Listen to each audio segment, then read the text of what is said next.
Good morning, River House. This is Pastor Jordan.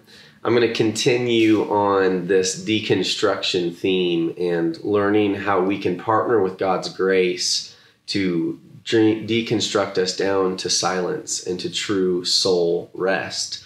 And we've been talking about activities that can train our soul to actually partner with and come into the rest of God. And 2 days ago, we talked about worship and worshiping God in spirit and truth. And yesterday I talked about divine searching and learning to search the scriptures to find ourselves within them. And today I want to talk to you about processing. The Holy Spirit is our counselor. And in the natural sense, when you go to a counselor, they listen, ask questions, often offer counsel to us. But our role, our identity in that relationship with the counselor is to be a processor. We're processing our soul, our thoughts, our feelings, our emotions to receive counsel. And the Holy Spirit is our counselor for a reason. And so honest self-expression is actually an avenue to authentic revelation. Right? 1 Corinthians 2, chapter 11, verse 11 through 16. Says, "For who among men knows the thoughts of a man, except the spirit of the man which is in him? Even so, the thoughts of God no one knows except the Spirit of God. Now we have received not the spirit of the world, but the Spirit who is from God, so that we may know the things freely given to us by God, which things we speak, not in words taught by human wisdom, but in those taught by the Spirit, combining spiritual thoughts with spiritual words.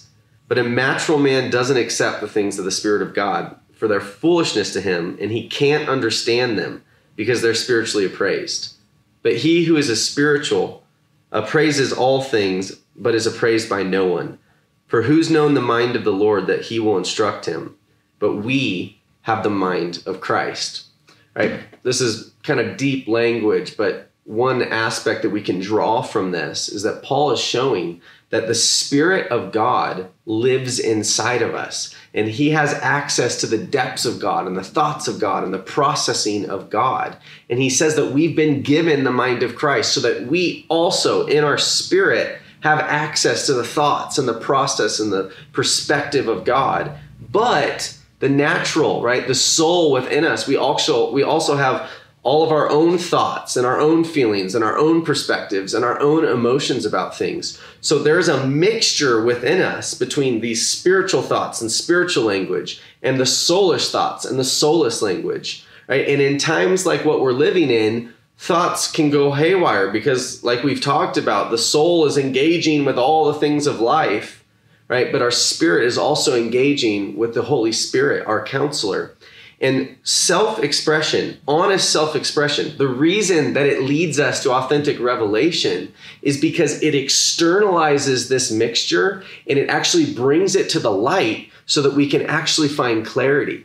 Right? So the discipline of journaling, which is where honest self-expression takes place, right? Journaling is not a feminine thing. We think that this is what girls do. They process their feelings. No, journaling is a discipline where God actually trains us in discernment so that we can discern between what is the words and the depths of the Spirit and the counsel of God and the wisdom of God and the voice of God, because God lives inside of us, right? So we're processing this out. We're training to discern between our own soulish thoughts, the natural feelings, the natural emotions, the natural perspectives, the natural plans that we make, versus the things that God has to say, his perspective.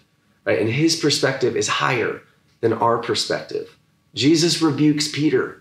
He says, when Peter, says, don't go to the cross, Jesus. Jesus says, "Get behind me, Satan. You're seeing things from man's perspective, not God's." Right? So the discipline of self-expression, of learning to be a processor before God, is one of the most powerful things we can do on a daily basis.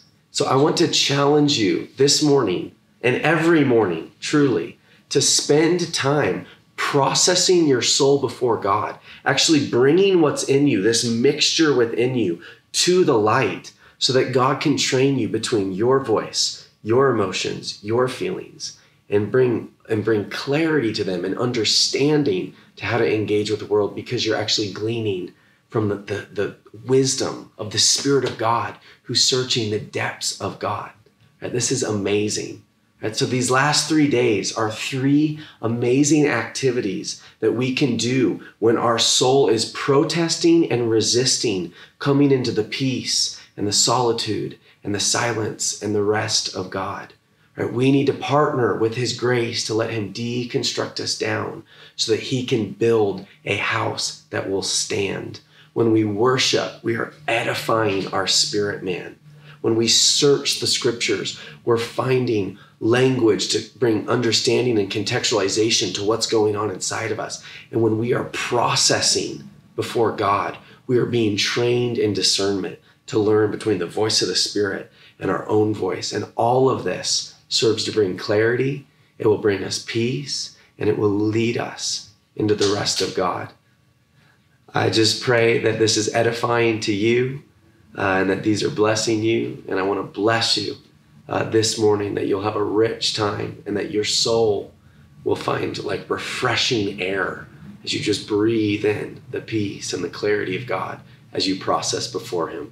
We will be back with these devotions Monday morning, and we look forward to seeing you then. God bless you.